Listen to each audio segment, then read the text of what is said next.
ভাগ্যবতী মহিলার মৃতদেহ দাহ করা নিয়ে শুরু হলো শিবনিবাস মহাশ্মশানের বৈদ্যুতিক চুল্লি। নদিয়ার কৃষ্ণগঞ্জের শিবনিবাসের বৈদ্যুতিক চুল্লির আজ থেকে আনুষ্ঠানিক দাহ কার্য শুরু হলো। প্রথমে শ্মশানের দাহ হলো সেই ভাগ্যবান গৃহবধূ নদিয়ার কৃষ্ণগঞ্জের গোবিন্দপুর গ্রাম পঞ্চায়েতের প্রতাপুরের বাসিন্দা মায়াবালা মণ্ডল। মৃতদেহ শ্মশানে পৌঁছতে কৃষ্ণগঞ্জ ব্লকের বিভিন্ন প্রান্ত থেকে মানুষ ভিড় জমান। উপস্থিত হন কৃষ্ণগঞ্জ পঞ্চায়েত সমিতির বিরোধী দলনেতা গৌতম ঘোষ। তিনি যেহেতু পরিবারটি দুস্থ, সেই জন্য দাহ কার্য করবার জন্য 1000 টাকার সরকারি ফি সেটি নিজে থেকে দান করেন মৃতদেহ পরিবারকে।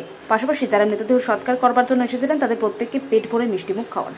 এরপর এই ব্যাপারে দাহ করতে আসা প্রতাপপুরের বাসিন্দা সুব্রত দাস গ্রামবাসীদের পক্ষ থেকে শিবনিবাস মহাশ্মশানের পরিবেশ থেকে সন্তুষ্ট হলেন এবং তিনি বলেন, আমাদের কৃষ্ণগঞ্জ ব্লকের বিভিন্ন প্রান্ত থেকে এখানে কাশীধাম তুল্য শিবনিবাস মহাশ্মশানের বৈদ্যুতিক চুল্লি দাহ করার জন্য পরিবারের যারা এসেছেন তারা জানান যে আমরা খুবই সন্তুষ্ট হয়েছি শিবনিবাস গ্রাম পঞ্চায়েতের এই মহাশ্মশানে মৃতদেহ দাহ নিয়ে। সুতরাং প্রত্যেকে এই কাশীপুর ধাম শিবনিবাস মহাশ্মশানে দাহ করবার জন্য এগিয়ে আসবেন বলে আশা রাখি। আকাশ বিশ্বাসের প্রতিবেদন, উত্তরের প্রহরী। ঘুমায় পড়ছে কেন? নাকি কাঁদতে কাঁদতে?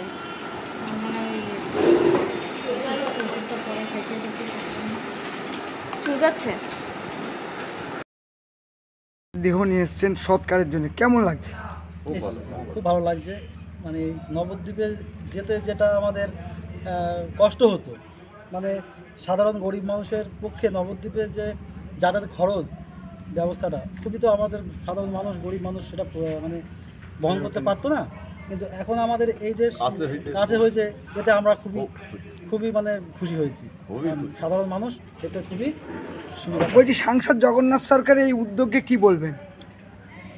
হ্যাঁ, এই যে উদ্যোগটা নেওয়া হয়েছে এটা তো টোটালি মৃতদেহতে টিএমসি দেখা যায় না, বিজেপি দেখা যায় না, কংগ্রেস দেখা যায় না। এটা তো দেখা যায় কি মানুষটা কতটা ফেসিলিটি পাচ্ছে। আজকে যে নবদ্বীপ অতটা রাস্তা, সেখানে আমরা যাচ্ছি না, শিবনিবাসে এসে আমার সমস্যাটা মিটে যাচ্ছে। এতে সাধারণ মানুষ খুবই উপকৃত হয়েছে, খুবই ভালো হয়েছে। ওর থেকে উন্নতি ভালো কাজ করেছে আমাদের শিবনিবাস। আপনার নাম? আমার নাম সুব্রত দাস। আপনি কি পদে আছেন? আমি পদে বলতে আমি গ্রামের বাসিন্দা। ব্যুরো রিপোর্ট, উত্তরের প্রহরী।